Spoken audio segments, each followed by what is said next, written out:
Hello there, everybody. I'm Anaji, and this is FMV Review. So today, I'm coming at you with a review of Shiva Baby. Now, Shiva Baby was a movie that I'd kind of been hearing about. I think it had played some film festivals, and it was getting some buzz. And I didn't really watch too much about it. I think I watched a trailer a while ago, but luckily I didn't watch anymore. I definitely was struck by the fact that the runtime is only about 77 minutes, so the pacing is really good. It's only 77 minutes, and I hear some of you being like, 77 minutes?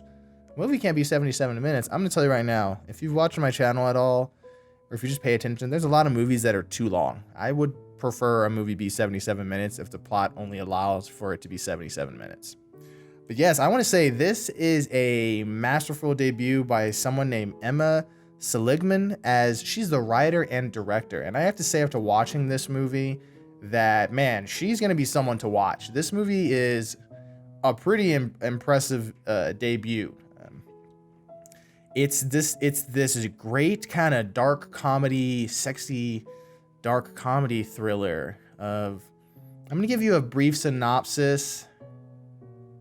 Yeah, I guess this won't be too much of a spoiler. Where basically this girl goes to a Shiva. I think it's some kind of funeral service. I'm not totally sure.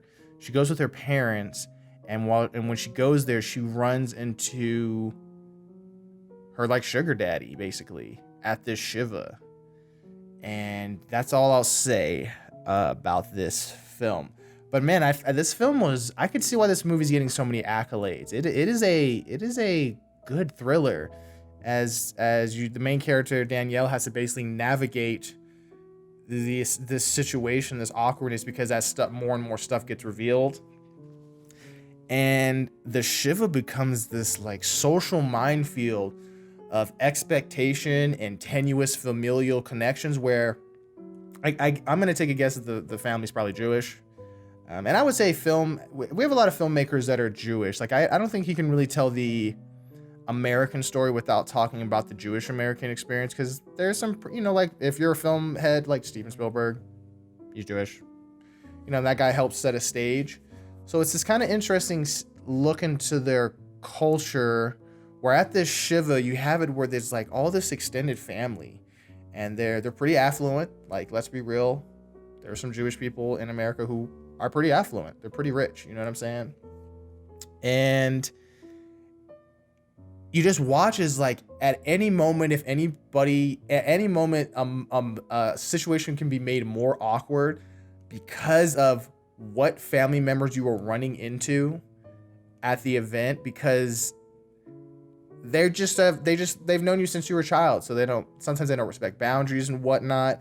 And I like how this movie subtly starts weaving in how this generational gap that's happening, where I'm pretty sure the character in this is a millennial, and you see it as there's all this sort of casual stuff through the dialogue that's talking about like wealth, sexuality, and kind of like tradition and expectations of what is expected within this family that gets woven through this already pretty tense situation. And with that, they have really biting dialogue here. I just found the dialogue was like sometimes when you like Aaron Sorkin, right?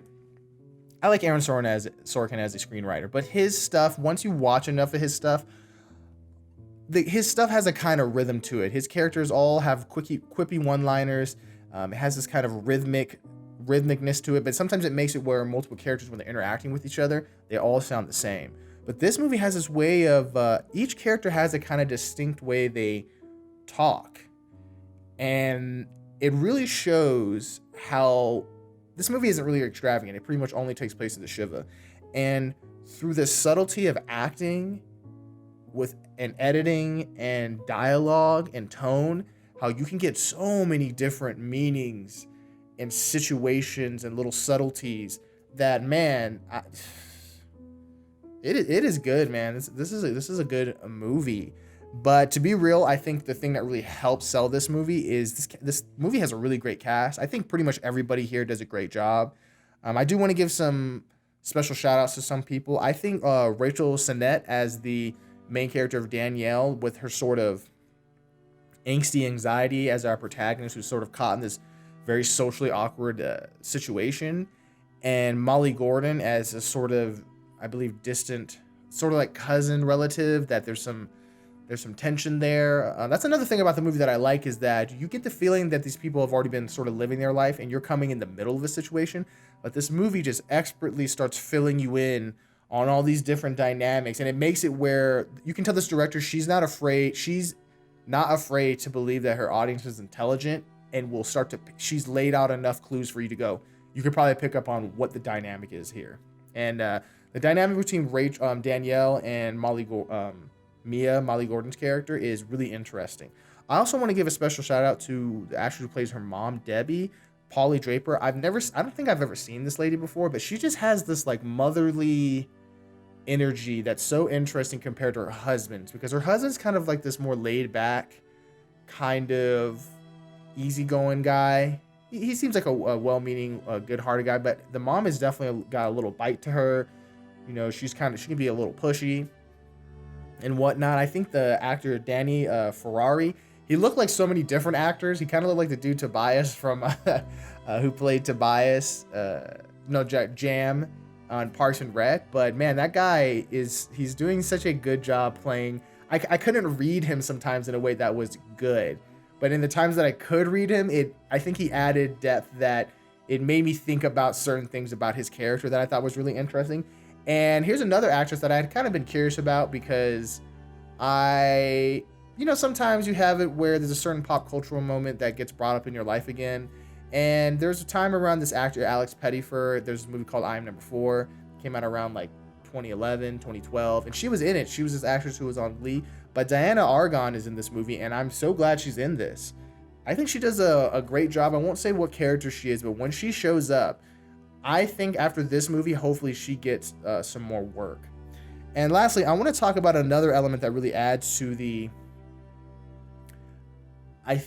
tension, is the music. This movie has this kind of classical suspense score. I think I was only really hearing violin in it, and that score just charges this situation where this is not like life or death circumstances, right? This is not, oh man, this is like a spy or there's a murder. It just takes seriously this moment of this ticking time bomb of deep shame and embarrassment at this family thing, that if certain dynamics play out, this is going to be, once you realize kind of this family and this culture and whatnot. Like recently, I just learned of this cultural concept called the Jewish American Princess, of this sort of young Jewish women who come from families that are fairly affluent, but also in a weird way can be kind of restrictive. They get kind of stereotyped and whatnot. And I think this movie is maybe a